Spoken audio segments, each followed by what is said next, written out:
Hey friends, I'm Laura and welcome to my channel. Today I'm excited to get dreaming about the 2024 garden and I'm going to share some really fun things with you. So my best friend is over and we are going through all of my seeds and organizing them and trying to figure out what we want to seed start, both for my house, her house, and my mother-in-law's house, because I usually have seeds for everybody to sprinkle around. And my seed collection is a lot bigger than I thought it was. So we've spent some time organizing them into different categories, and I'm gonna give you some ideas of what we've got going on and what my thoughts are for planning my dream garden this year. So the first thing we did was divide all of my seeds up into categories. Over here, we have all of my flowers. And then we switch over to all of my greens and herbs and food. So I've got tomatoes here, bell peppers here, peas here, beans here, all my basil, other herbs, greenery stuff like lettuce, spinach, kale. And then by flowers, we've also divided things too. So this is all of my sweet peas. These are all of my poppies. And over here, we've got all of my cosmos. My zinnias are by far the biggest pile. And yeah, just lots of variety of different types of things that we can grow. Last year, the garden had so many butterflies and I really loved it, but I want to be even more intentional this year about trying to attract a variety of different butterflies to our yard. Because last year it just was coincidence of I planted things that I love and nothing really to lure butterflies to our yard. I just planted flowers that I love and they showed up. But I do want to be a little bit more intentional and plant some specific things to try to get a good variety of butterflies in our yard.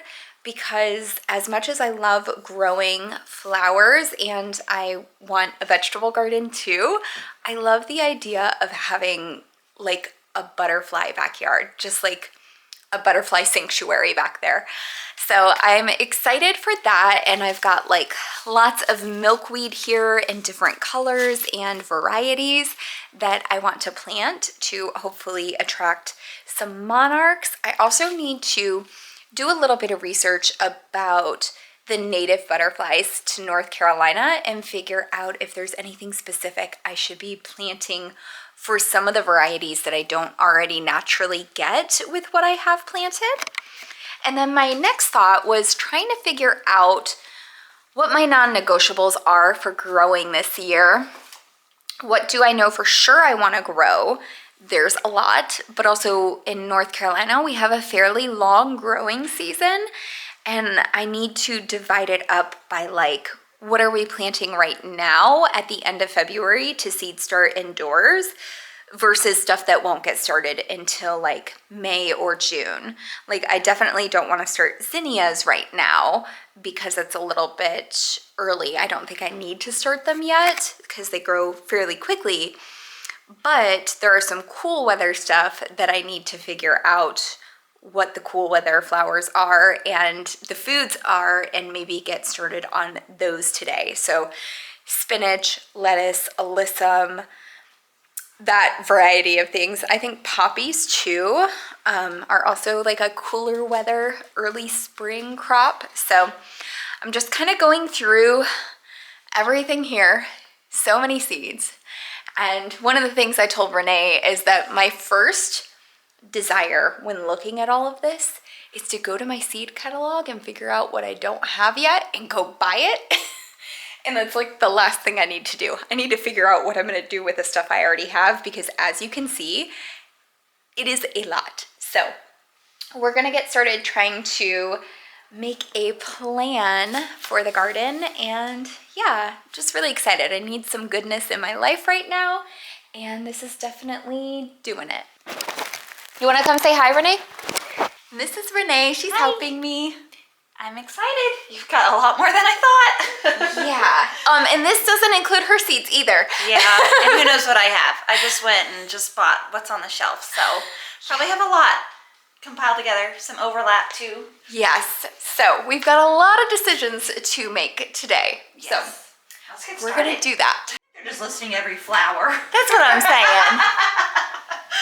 The list just keeps going on and on. I think we have to look at like a specific butterfly we want to attract and see what their plant is.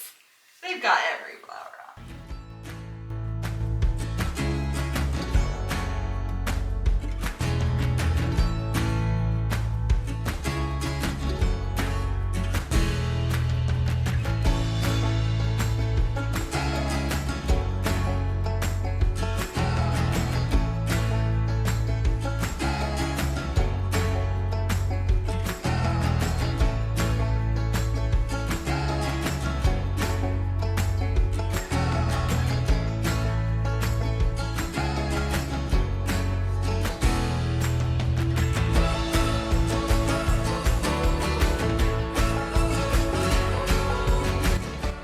So we made our list of seeds to start and we went to the store. We've got a little setup going on here.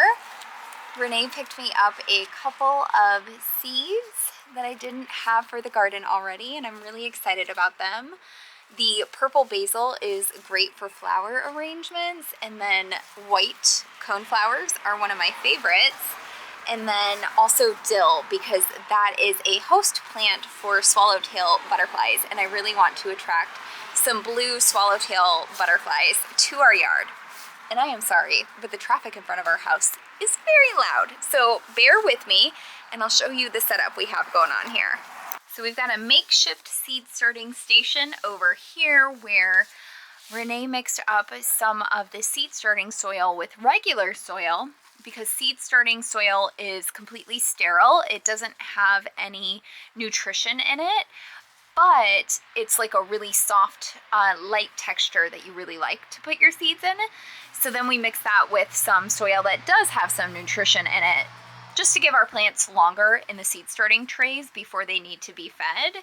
So we're gonna start loading those up with soil and planting them. And then my front planters are looking so cute.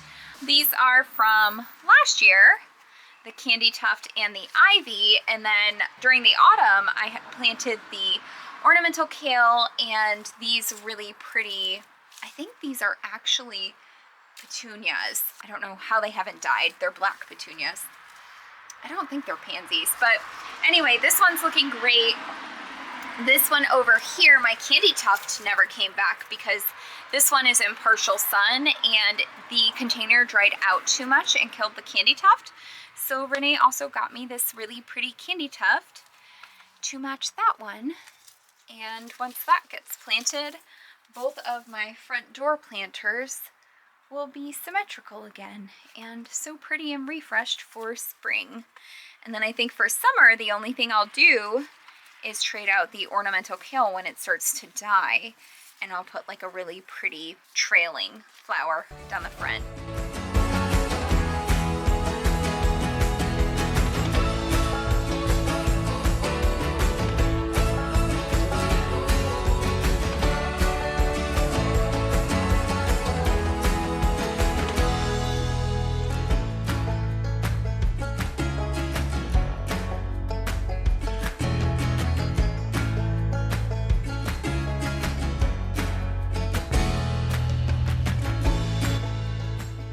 Got a list of some of the things that attract swallowtail butterflies. That's just one type of butterfly I want to attract to my yard, especially the blue swallowtail butterfly. They're so pretty. So I've got some of the things on that list that I want to get planted, and I've got a whole stack right here that I want to try. A lot of these get started in the spring, so I'm really excited to get these planted.